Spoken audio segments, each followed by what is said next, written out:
עיקר פעילותה של יחידת מצ"ח היא מלחמה כנגד שימוש בסמים על ידי חיילים וחיילות. לצורך כך, בדומה למשטרת ישראל וגופי חקירה מקבילים, יחידת מצ"ח מפעילה מערך מודיעין של חיילים שמצויים בבסיסים, הם בעצם סמויים, שמשתפים פעולה עם חוקרי מצ"ח על מנת לאתר חיילים המבצעים עבירות, ובהן כאמור עבירות של שימוש והחזקה של סמים, תיווך בעסקאות סמים וכמובן סחר בסמים בצבא. ביקשנו מעורך הדין ניר ליסטר, סניגור פלילי צבאי, שישפוך מעט אור על עבירות שימוש בסמים בצה"ל. שלום ניר. שלום דפנה, מה שלומך? אז באמת בשנים האחרונות יש הקלה משמעותית בכל מה שנוגע לעבירות סמים באזרחות, נקרא לזה. זה חלחל גם לצה"ל? ההקלה שיש באזרחות מבחינת שימוש בקנאביס בסמים קלים לא הגיעה למערכות הצבאיות. המערכת הצבאית, ככל שיש עבירת סמים, היא רואה את זה בחומרה, וזה לא משנה אם זה סמים קלים או סמים קשים. אין שום משמעות לסוג הסם שנתפסת איתו? מבחינת החוק אין שום משמעות אם אתה משתמש בקנאביס או שאתה משתמש בסם אחר. הכל סמים קשים. הכל זה עבירת סמים, בניגוד לאזרחות, שבאזרחות יש איזושהי רפורמה של אי הפללה, זאת אומרת העבירו את עבירת הסמים הקלים, שזה קנאביס, מריחואנה, לעבירה מינהלית. בצבא הרפורמה הזאת לא הגיעה, ועדיין מי שמשתמש בסמים קלים כקשים עובר עבירת סמים בצבא, והצבא רואה את זה בחומרה רבה.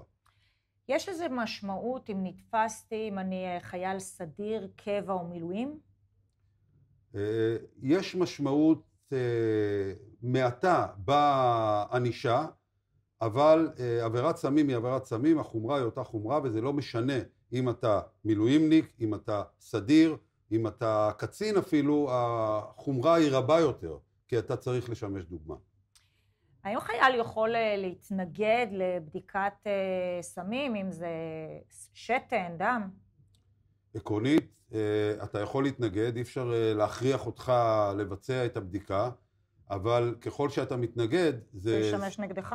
זה גם ישמש נגדך, וזה גם סירוב פקודה, כי ברגע שאתה חייל ונותנים לך פקודה לתת בדיקת שתן, אז זה גם סירוב פקודה, וכמובן שאם יש ראיות אחרות שמחזקות את השימוש, ואתה לא נותן, אז זה גם חיזוק לאותן ראיות שהם מוצאים כנגדך באותו שימוש. אנחנו יודעים שהמערכת הצבאית בסופו של דבר זה סוג של גן סגור. יש איזושהי השפעה להרשעה צבאית אחר כך על החיים האזרחיים? ככל שחייל משתמש בסמים ומורשע בשימוש בסמים, בסחר בסמים, בתיווך בסם, הוא גורר את אותה הרשעה לאזרחות. זאת אומרת, זה לא מערכת סגורה, אלא זה מערכת שבה אם יש לך הרשעה, והיא הרשעה בסמים, אתה גורר אותה לאזרחות, ולאחר מכן יש לך גם קושי בתור חייל, אם נגיד סחרת בסמים, סמים קשים למשל, והורשעת בעבירה של סחר בסמים, אתה גורר את אותה הרשעה לאזרחות, ויש לאותו אדם, לאותו חייל, אחרי זה בעיה גם במציאת עבודה.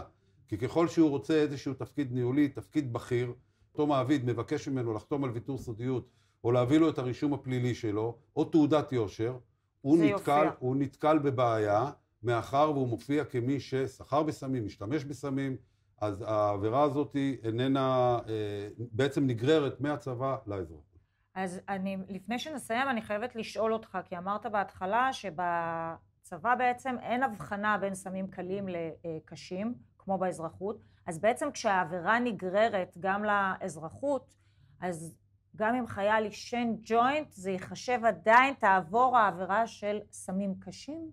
זה נכון, עקרונית זה נכון, אבל הצבא עשה את הרפורמה שלו מעתה, זאת אומרת שכאשר חייל משתמש, שם סופרים שימושים ולא את כמות הסם, כאשר חייל משתמש בבסיס, אם זה שימוש 1 עד 4 שימושים, הוא יכול מה שנקרא באזרחות לצאת ללא הרשעה, או ללא רישום, או רישום מופחת.